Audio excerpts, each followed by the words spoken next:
Praise the lord. ఈ వీడియోలో మనం క్రైస్తవులు టాటూస్ వేయించుకోవచ్చా అనే విషయాన్ని గురించి తెలుసుకుందాం.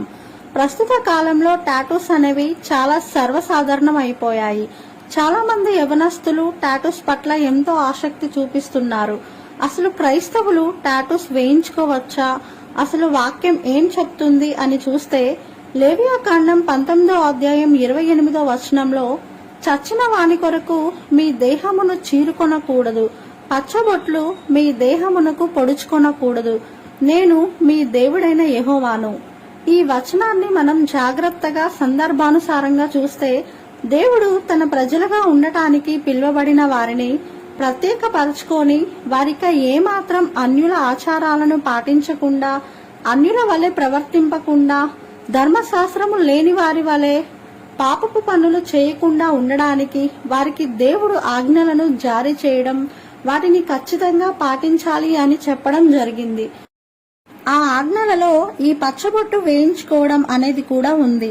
మరి అది ఈ కాలానికి వర్తిస్తుందా అని ఆలోచిస్తే ఖచ్చితంగా వర్తిస్తుంది. ఆలోచించండి, ఇప్పుడు టాటూస్ వేయించుకోవడం ఒక ఫ్యాషన్. చాలా మంది స్టైల్ కోసం లేదా వారికి ఇష్టమైన వారి కోసం టాటూస్ వేయించుకుంటారు. క్రైస్తవులుగా దేవుడు మనకు ఇచ్చిన అందానికి అదనంగా రూపునిదిద్దటం అవసరమా? అందంగా ఉండడం తప్పు కాదు, కానీ ఆ అందానికి ప్రాధాన్యత ఇవ్వడం తప్పు. సామెతలో 31వ అధ్యాయం 30లో చూసినట్లయితే, అందం మోసకరం, సౌందర్యం వ్యర్థం.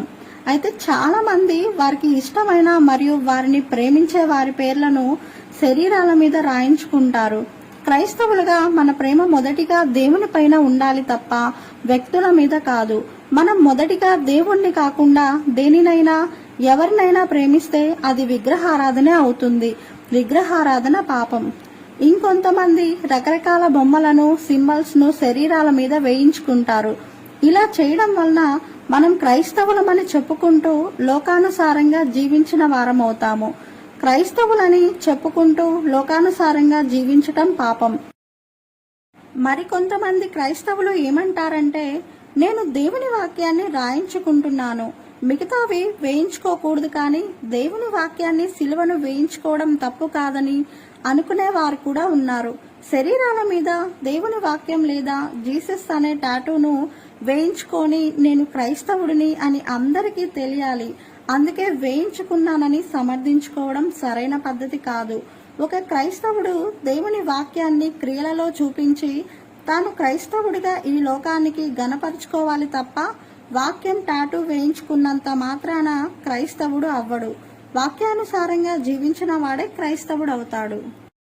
అలా జీవించకుండా జీవిస్తున్నట్లుగా వాక్యాలను టాటూలుగా వేయించుకోవడం వేషధారణే అవుతుంది. వేషధారణ పాపం.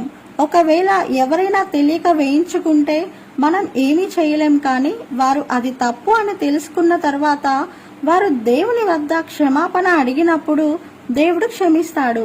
దేవుడు క్షమిస్తాడు కదా, నేను కూడా వేయించుకొని దేవుని దగ్గర క్షమించమని ప్రార్థన చేస్తాను అని తెలిసి తప్పు చేస్తే దేవుని దగ్గర మనం ఒకరోజు సమాధానం చెప్పవలసిన వారం అవుతాము.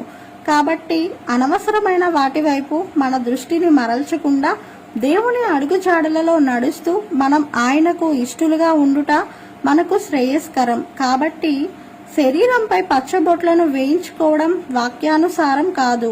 ఈ విషయాన్ని గమనించి వాటిపైన దృష్టిని దేవుని వైపు మరల్చుకుంటారని ఆశిస్తున్నాను. దేవుడు మిమ్మును దీవించునుగాక. ఆమెన్.